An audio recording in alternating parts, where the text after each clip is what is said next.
Mark the words that I do say. Who knows tomorrow could be your day. At last it comes to heaven or hell. Decide which now, do not delay. Come on my brothers, let us pray. Decide which now, do not delay. Come on my brothers, let us pray. Decide which now, do not delay. Assalamualaikum. Still awake, huh? Okay. We didn't bore you to death yet. But we'll work on it, inshallah. Who's the guy with him, though? He's wearing a white jalabiyah, white dress like this. Has a white pillbox cap on his head. And I looked at him and I said, did you become a Muslim? He said, Ashhadu an la ilaha illallah, ليكن يومك للشعب ودادا ليكن حبك للأرض مداد قلم أنت فكم عبرت عنها وبنيت المجد أطوادا شداد أنت يا ملهم شعب أن يبروا عشت كم حققت للشعب مراد ليكن يومك للشعب ودادا ليكن حبك للأرض مداد قلم أنت فكم. Mark the words that I do say. Who knows tomorrow could be your day. At last it comes to heaven or hell. Decide which now, do not delay. Come on my brothers, let us pray. Decide. Bismillah, alhamdulillah, wa salatu wa salam wa rasulullah wa ala alihi wa sahbihi ajma'in. Ashhadu an la ilaha illallah wa la sharika lah. Wa ashhadu Muhammadan abduhu wa rasuluhu ma ba'd. Assalamu alaikum. You still awake, huh? Okay. We didn't bore you to death yet, but we'll work on it, inshallah. My name's Yusuf. Can you say Yusuf? No, you said Yusuf. You're very good. I wish you'd teach my wife. She keeps mispronouncing it. She calls me useless.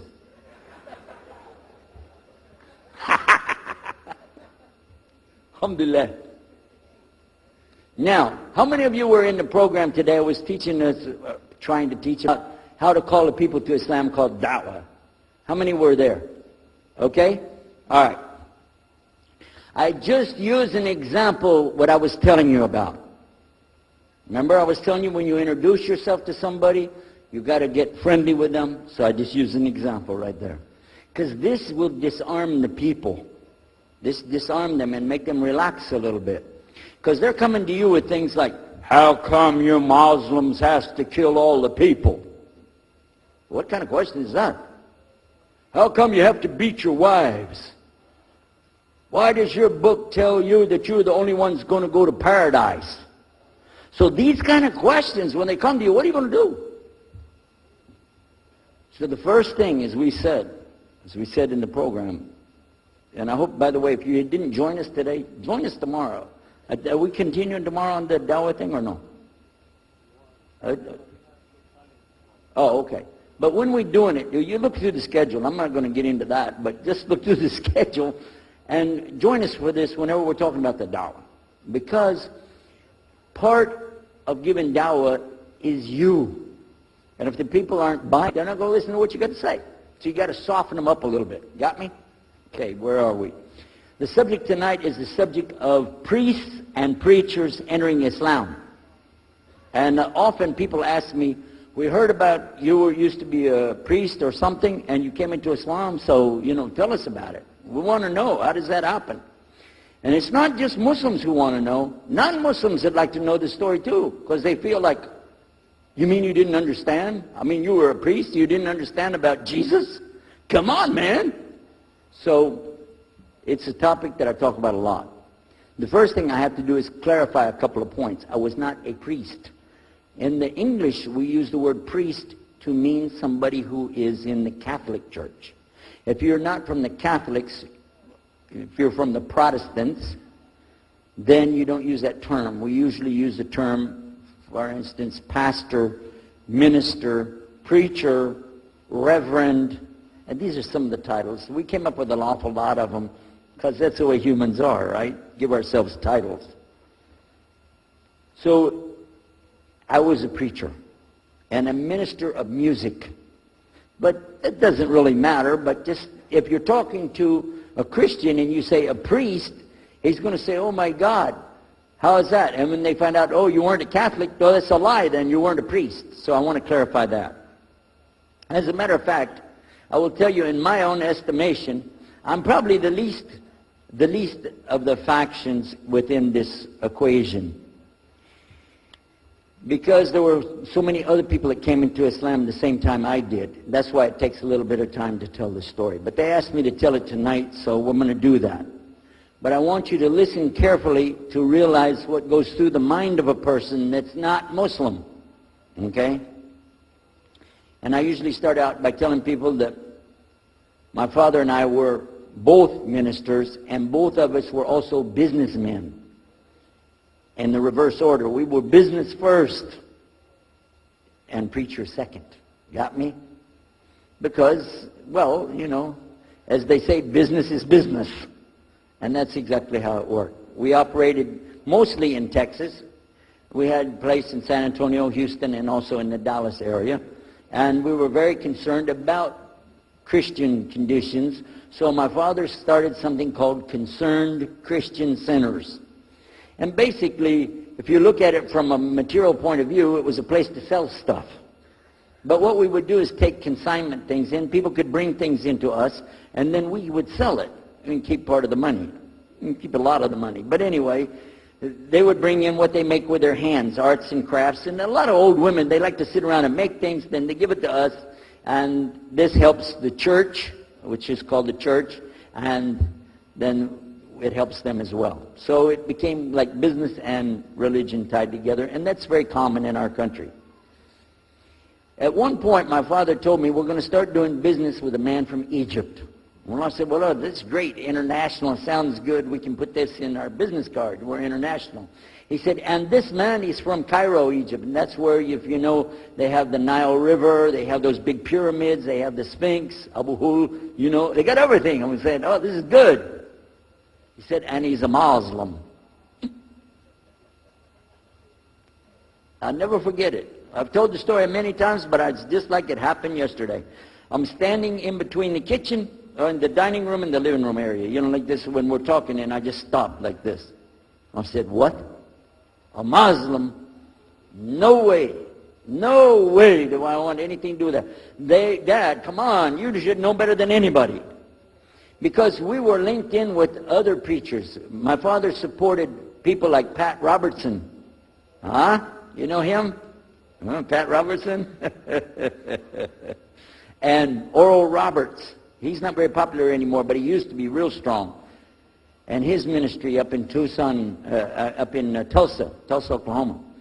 In addition to that, people like Benny Hinn. I don't know if you heard of Benny Hinn. He's coming over this way, so look out. And there's many of them. John Hagee, and the list goes on. Jerry Falwell, Jimmy Swaggart, some of the names, maybe you heard those before. We know these people. We know all about them. All about them. Okay? So at one point, here I am standing there talking to my father about a Muslim. These are the enemies of God. This is what we've been taught. These same people, I just mentioned their names, in their preaching on the television and so on, this is what they teach. Muslims are no good. Now it just became Muslims are terrorists. But back then, you know, we didn't reach that level yet. We were still just kidnappers, hijackers, you know. They said that Muslims don't believe in God, that they're worshiping a black box in the desert, and they kiss the ground 5 times a day. Now that's what we know, man. So here's this Muslim going to do business with us. I told my dad, no way, I'm not going to do it. And he insisted. He said, I want you to meet this man. He's very nice. And I said, I don't want to meet him. I never am like this, by the way. But on this case, I said, no, that's one thing I'm going to stand firm against. We're not going to do it. He said, I want you just to meet him. I said, all right, I'll do it for you, I'm going to do it my way. I'm going to go to church. And it's going to be on Sunday. When I come out of the church, I'm going to have my Bible under my arm. I'm going to have the salib. I used to carry a big cross. I'm going to have my cross with me. And I'm going to have my hat that says, Jesus is Lord. And I'm going to have my wife, born-again Christian, with me. And we are going to get this demon, devil, infidel, Muslim, and we're going to show him Jesus. Okay? And this is a true story, by the way. So I got up that morning on Sunday, and I was thinking, man, you know. We went to church. Strangely enough, the preacher was preaching out of the Old Testament about salvation coming at the time of David, which really puzzled me, because according to Christianity, it's coming through Jesus. And it really, that opened the door for me, but that comes up later in the story. Why was he saying there's salvation before Jesus? That's interesting. Now, when I get there to my father's store, I'm looking around, you know.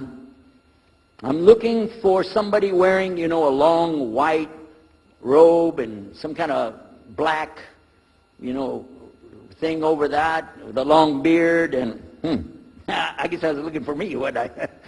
Anyhow, when I get in there, I don't see this guy. By the way, imama, sword, everything. Ayatollah Khomeini, maybe. This is what I have pictured. I said, where is he? I'm ready. My father said, he's over here. I said, where? I said, here. This is a normal guy. He was normal. He didn't have a beard. He didn't have any hair at all. I said, how do you do? I told him my name. He introduced himself. His name is Muhammad. I said, how do you do? After the niceties of hello, how are you, how's everything, I said, do you believe in God? He said, yes. Oh, yeah? Sure. I said, but do you believe in the God of Moses? He said, yeah. Abraham? Yeah. What about David and Suleiman? He said, yeah. So when I meet this man, I'm impressed that he's believing these things, but I thought maybe he's just saying it. So I even asked him, what about Jesus? Because I thought maybe they're kind of, first I thought Muslims were like Hindus. That was first. And then when he said he believed in some of the things of the Bible, I said, okay, maybe they're like Jews. So that's when I said, yes, but what about Jesus? Do you believe in Jesus? And he said, yes. I said, okay, wait a minute. This is going to be easy. I can convert this guy. So I agreed that we're going to do business with him. And in fact, I took him immediately out to have tea together. We sit together, drink tea, talk a little while. And I started trying to teach him right away. I'm in the Bible. I got it right there. Flip it open. Genesis. Let's talk about Abraham. What do you know about Abraham? Abraham, he had 2 sons, you see, and blah, blah, blah, blah, blah. And I'm doing all the preaching to him. You imagine this? And he sit there. Okay. He's a graduate of Allah's heart. Like this. Get me? You know what I'm saying? Well, it happened that during Ramadan, some of his friends that he was staying with had to move their apartment around or something, and he was going to go stay in the masjid for itikaf in Ramadan. It's normal. We didn't understand. I thought he has nowhere to go, and I told my dad, this man has nowhere to go. And my dad said, no, he's got money. I said, no, he doesn't. Dad, I'm telling you, he has no place to go. I heard him say he's going to go live in the mosque. To a Christian, if you're going to live in the church, ooh, that's the worst. So I said, let me offer that he can stay at our place. And my dad said, no, you don't do that. That's not right. I said, no, I'm going to offer it to him. I went to him and I said, how would you like to come stay at our place? He said, no, I want to go and stay there. I want to stay in the mosque, and it's something good. I said, oh, man, look at this poor man. Oh, my God. He doesn't know, you know. He just, oh, poor soul. Please come and stay in our house. And he said, no, I can't. I need to go stay over there. I said, look, I'm scratching his dignity. So I told him, listen, no. I want you to come and you can pay. You can pay money and stay with us. He said, how much? I said, $15 a week, which in America is like nothing. $15 is nothing. I said, and then he kind of hesitated. I said, and we'll pay for all the food. Well, you eat $15 worth of food in one day in America. He said, okay, all right. And I told my dad later, I said, see how I did that? Because now he'll stay with us. He knows he's getting a good deal on the food, and I was making it all about money. Well, I didn't know he wanted to come and stay with us. He wanted to learn about how we're Americans and how is the dawah going to be. What do we believe? Especially people who are preaching. So he came and stayed in our house. And I said, well, now that's good. I'll travel with him and go with him in places, and he'll see and he'll learn about Christianity. As we were traveling and working together, we put up tables just like this and booths and things and set things out for people to come and look at them and sell things. And I caught him one time. When somebody wanted to take something from the front, he took it from the back and gave it to him. And I looked at him. And the next time somebody started to take something, he took from the back and gave it to him. I said, hey, Muhammad, we take the stuff from the front because that's the old stuff. The new stuff in the back, just hold it back. You know what I'm saying? This is dated material. Get rid of the junk first. He said, no, I can't. In my religion, we can't sell something unless we give the people the best. I said, got me on that one. And I'm supposed to be telling him about a better deal. I said, okay, yeah, whatever. You're never going to make any money, though. But that's all right. Over a period of time, I came to learn a lot of things. Also about being humble. A lot. Because this man was obviously well-educated, very articulate, could really talk about a lot of subjects. In fact, I tried to debate with him about many things. But he was so wise and well-educated that he could see what I was doing, and he would take it easy and let me win every debate. I could win any debate with him if he wanted me to. But if he wanted me to lose, I was going to lose. This was how well he could handle it. Now, what happened, one of the preachers that I knew, another preacher, who used to carry a big cross and walk down the street so people would stop and talk to him about religion, he had a heart attack, and he went to the hospital. So I went to the hospital to visit him, and while I was visiting him, I met another man in the hospital who was in a wheelchair. This gentleman had a problem. He didn't want to talk to anybody. And I told him, let me witness to you. Let me share the message of Jesus with you. So I took out my Bible, and again, I started telling him about a prophet, Prophet Yunus, alayhi salam. And I'm telling them, look at Jonah. He's in the belly of the whale. He's in the sea. He's down there like this, and who knows how long. And suffering like this, you don't have as big a problem as that. And God saved him, so he could save you too. He said, didn't want to talk to me. I asked him, what's your name? He didn't want to tell me. Where are you from? He said, I'm from Venus. So what's that? Well, we do have, there is a Venus, Texas, by the way. But he said, you know, he's from another planet. So I kept, each time I would go, I would talk to him, witness to him. Finally, one day, he started crying. I was pushing his wheelchair around. I took him down. I rolled him around different places. He started crying one day. He said, I'm going to confess something to you. I need to confess something to you.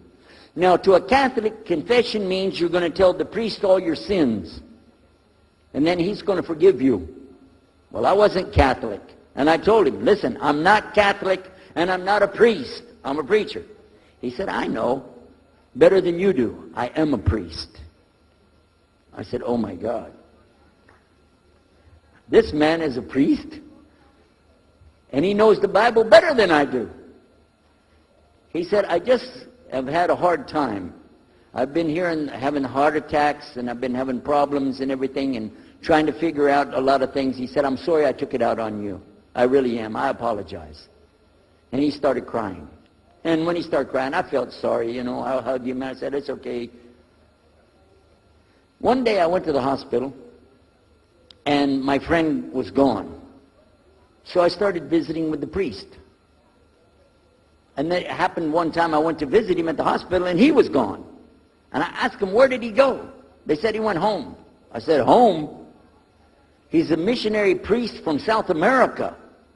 How did he go home? She said, I don't know, he's not here. I'm sure his family. I said, he has no family. I know him personally. He has no family. Where did he go? She said, I don't know. We're not responsible for them. I said, well, let me see where he went. You got it in your file? She said, I can't do that. Those are locked up. Nobody can look in the file. And I got in the lady's face and I said, listen to me. This man could die in the street right now, and it's going to be your fault. And you're going to get sued because I'm going to sue you for him. She said, okay, his folder's over there, but I'm not going to watch. I went over and I looked for it, got address where he went. Sure enough, he was in a place where they put people that have no place to go, a shelter. So I went to the shelter and I found him. He was still on crutches. He saw me, he started crying again. He said, please get me out of here, get me out of here. I said, okay, come live at my house. Now, I told you the story so you can see something. Now look, I have 2 visitors in my house. Huh? One is a Catholic priest. The other is a Muslim. And I'm thinking I can get the Catholic priest and convert him to be a Protestant. At the same time, I'm going to catch the Muslim and bring him over to Christianity. High aspirations. But it didn't work. Some strange things began to happen.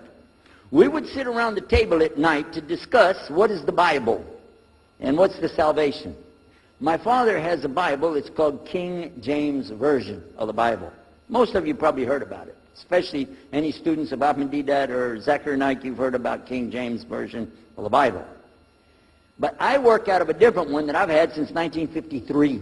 It's called the Revised Standard Version.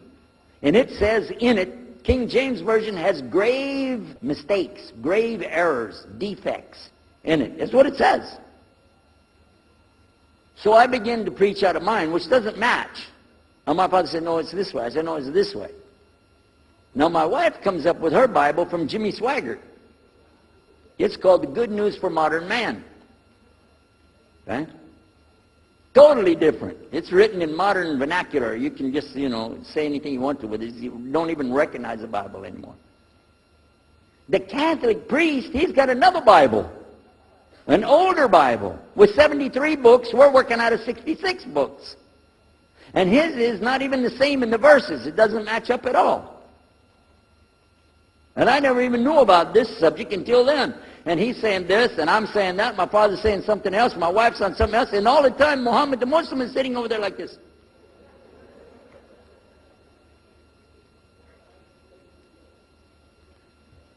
So we asked him. I guess it was me. I asked him. I said, well, how many versions of your book, your Quran, do you have? He said, the Quran has no versions. There's only one. It's original. It's in the Arabic language. ذَلِكَ الْكِتَابُ لَا رَيْبَ فِيهِ. This is the book that has no doubt. Hudal al-Muttaqin. And it's guidance for those who have taqwa for Allah. As Sheikh Muhammad Jabali was just telling you about this shield or taqwa that you have to have between you and Allah subhanahu wa ta'ala. And only certain people are going to get the huda, hidayah, dina, from this Quran. These people that have the taqwa. So when he's telling us that the Quran is one, I'm going, huh? And it's in the original language, we still have it. You know what I was thinking? He's lying. I was sure he was lying because he could see the problem we were having, and he just sat back and made that up. But I don't know Arabic at that stage, so I don't know what to say. Maybe, I don't know. And he left it at that. He didn't try to preach. But it put a big doubt in my mind now about, we got all these books, he's got one, and la rayba fi, no doubt in it. So another time, we had another discussion that came up. Now this time, I went to the other preacher who had the cross. And I was asking him, I want to be able to explain the Trinity. He said, you know the Trinity. I said, yeah, I know. And I know the Council of Nicaea when we had that. But I want to know the way to explain it so a human being can just understand it. He said, okay. It's like an apple. Just take an apple. The apple has a shell around the outside. The